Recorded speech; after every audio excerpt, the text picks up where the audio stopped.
Hello, everyone, and welcome back down here to the Gamer's Den with me, your host, Jordan, your master of lore and storyteller extraordinaire. We got a 2-for-1 special going on today, 2 episodes for one day. So, we're going to dive right down into our DM guide. And I wanted to keep going on with this idea of themes and story elements. And really, I wanted to kind of give an example of why it's important that your themes and actions within a story, your story elements, stay consistent with one another and just follow a consistent chain of logic, a natural progression of events in how you present your story and engage your players within the story. Now, if your players start presenting incongruities, there's some things you can do outside a game. It can be tricky to railroad them. Really, if your players are starting to go off in a different direction than what you had intended, it's easier and better if you just kind of adapt and roll with it. One of the worst things you can do is try to stick to rigidly to this story and this plot line that you had in mind. But if your players are wanting to do something entirely different, well, at minimum, you're looking at 4 verse 1.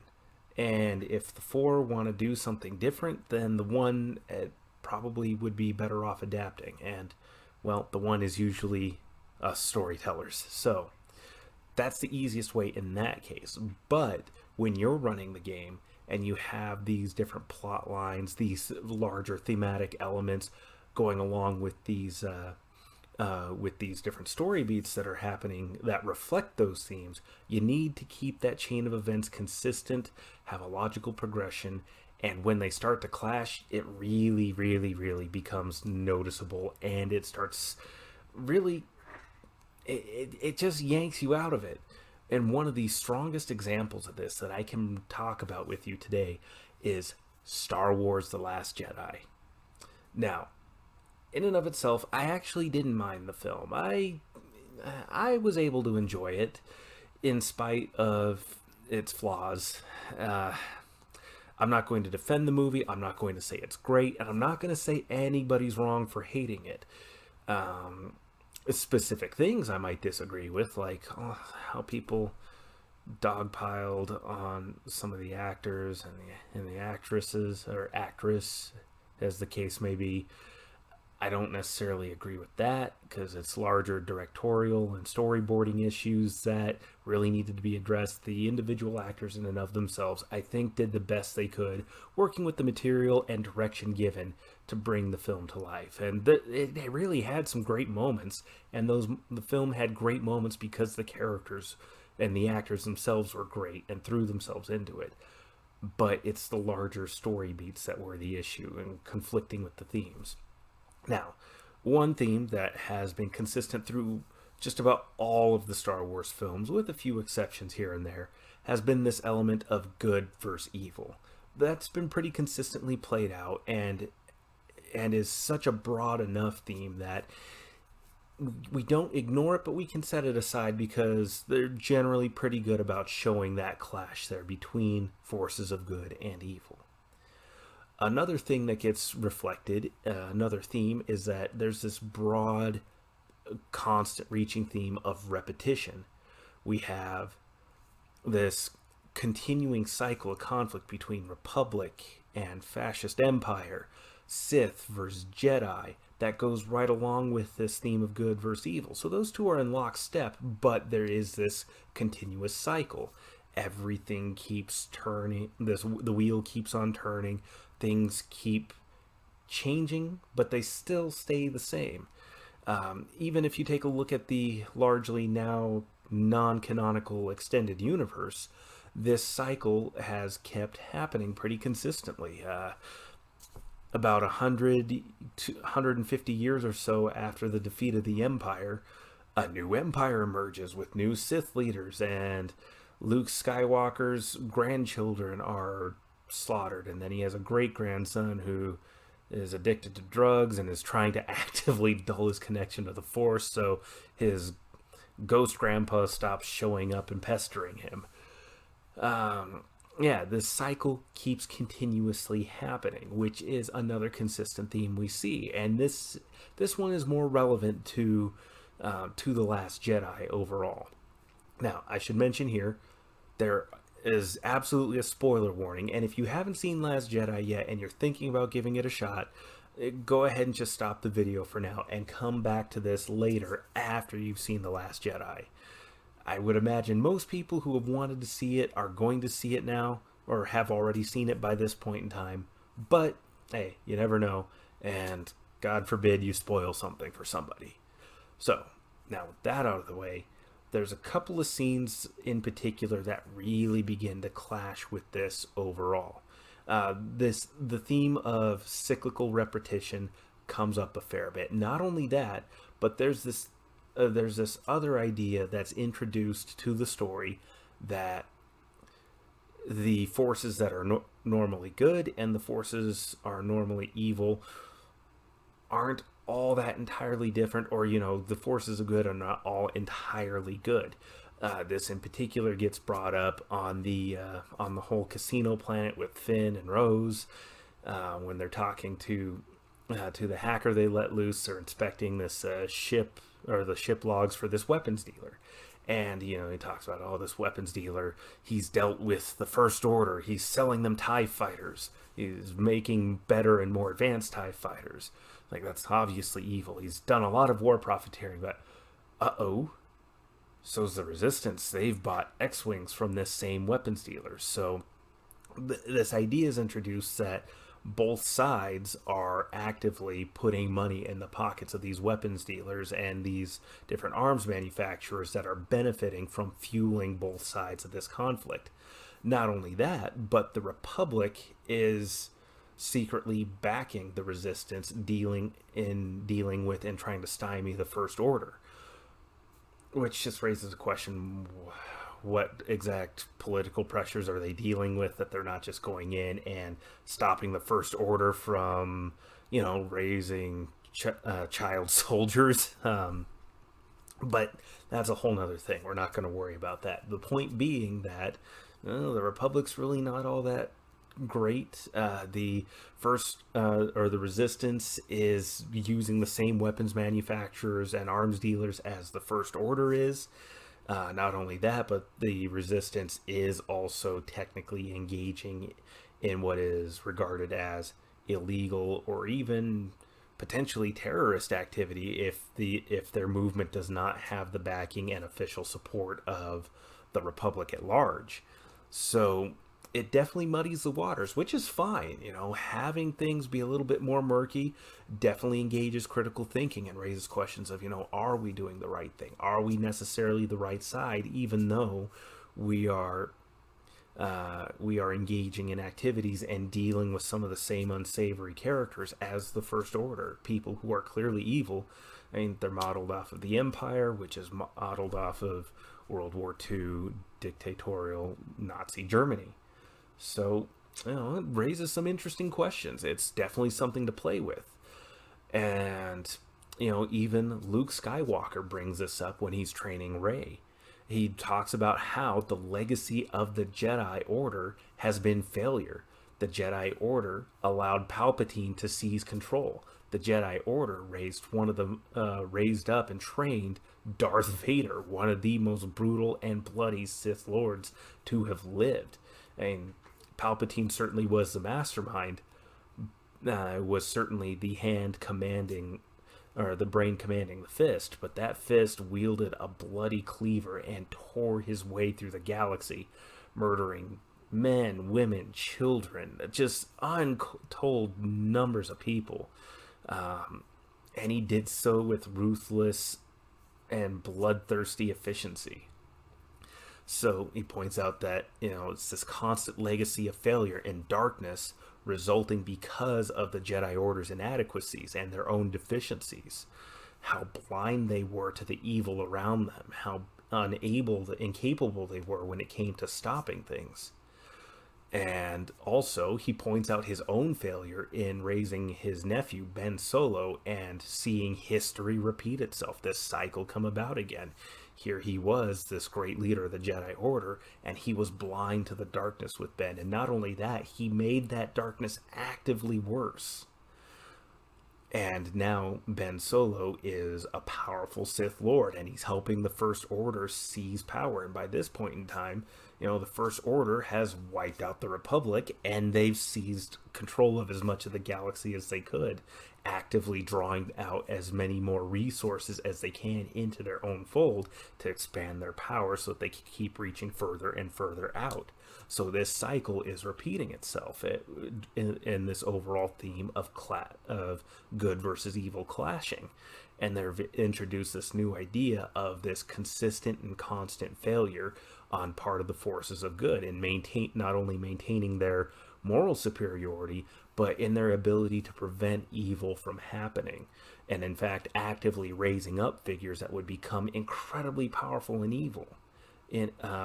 And they wouldn't have been able to do so without the help of the Republic, without the help of the Jedi Order.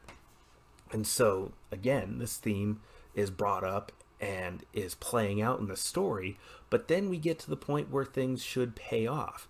We get to the point where Kylo Ren has brought Rey to Lord Snoke, and Kylo Ren, it's a great move. Kylo Ren murdering Lord Snoke right then and there. He used very, very subtle use of his force powers while Snoke's ranting and raving and focusing all of his attention on Rey, all of his power onto Rey.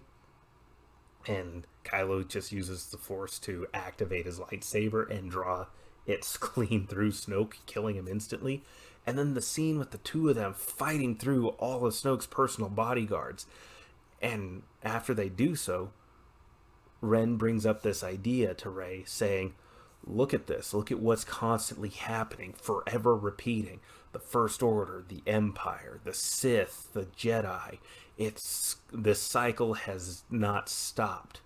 Let's burn it all away. Let's break this cycle. Let's start something new here together. Light and dark joined. Between the two of us, we could change the galaxy forever.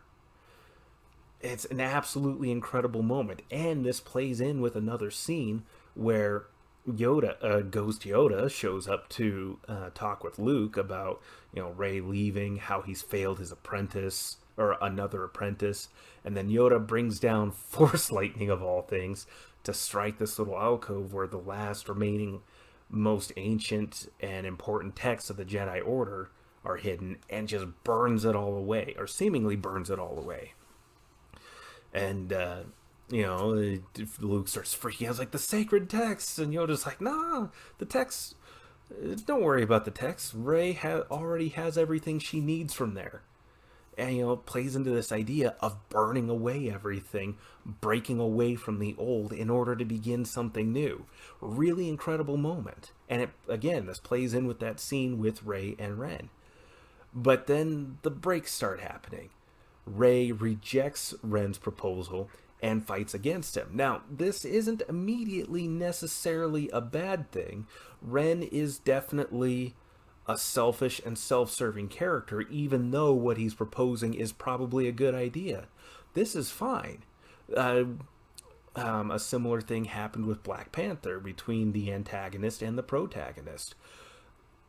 The antagonist made some great points, about in regards to the state of the African American communities across the globe, how there's been this history of abuse, enslavement, and just constantly the rights of many peoples being trod upon. But his methods, his proposed solution, was just unmitigated brutal violence, and revisiting that history and cycle of violence on their former oppressors, on current oppressors. So Black Panther, T'Challa, breaking away from that and rejecting that notion, but conceding that he still had a point, makes sense. So, and he went on to learn from his antagonist and do better. He found a more peaceful solution, but actively engaged in addressing the points brought up by the antagonist. Those legitimate issues were being addressed now, and what is definitely easily arguably a better fashion.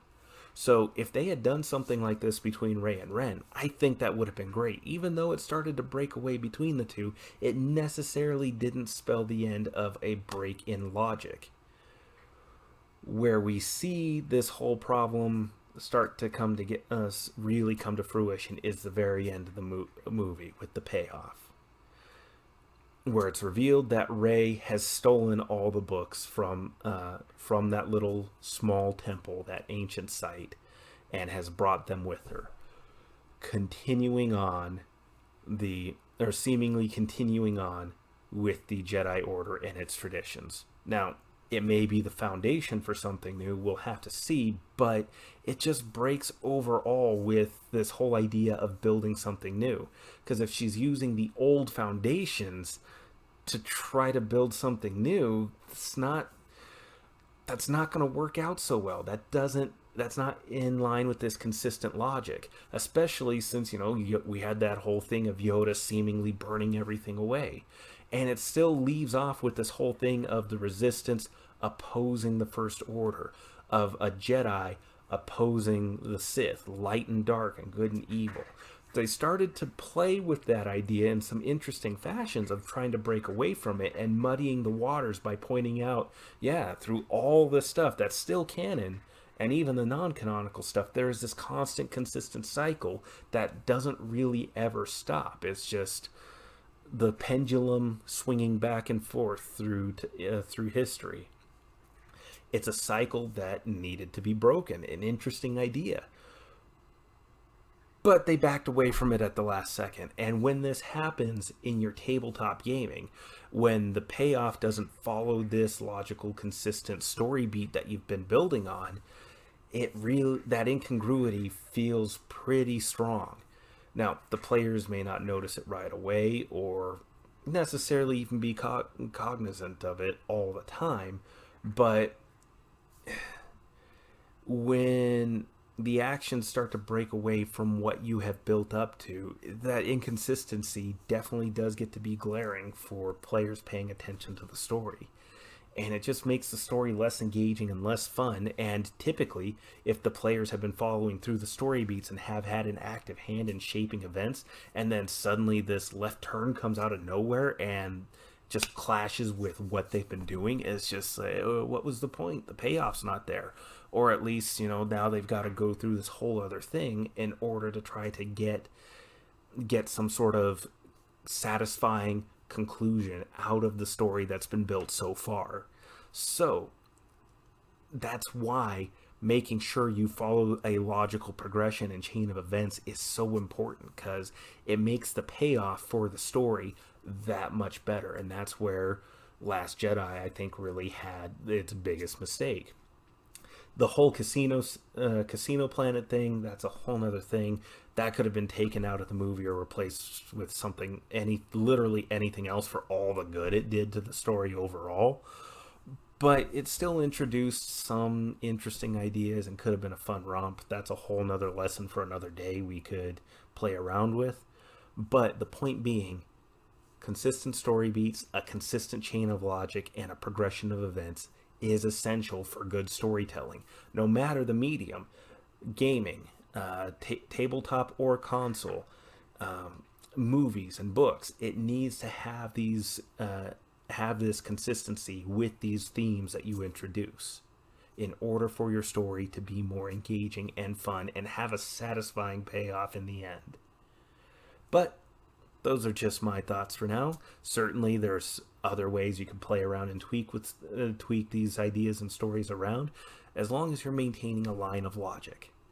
But with that said, we're going to leave off here for now. I hope you've enjoyed today's video. If you have, consider maybe giving me a like. And if you've been enjoying the content, hell, why not subscribe to the channel? We'd be happy to have you as a regular visitor down here at the Gamer's Den. But with that said, I've been your host, Jordan, your master of lore and storyteller extraordinaire. You folks all have yourselves a good night.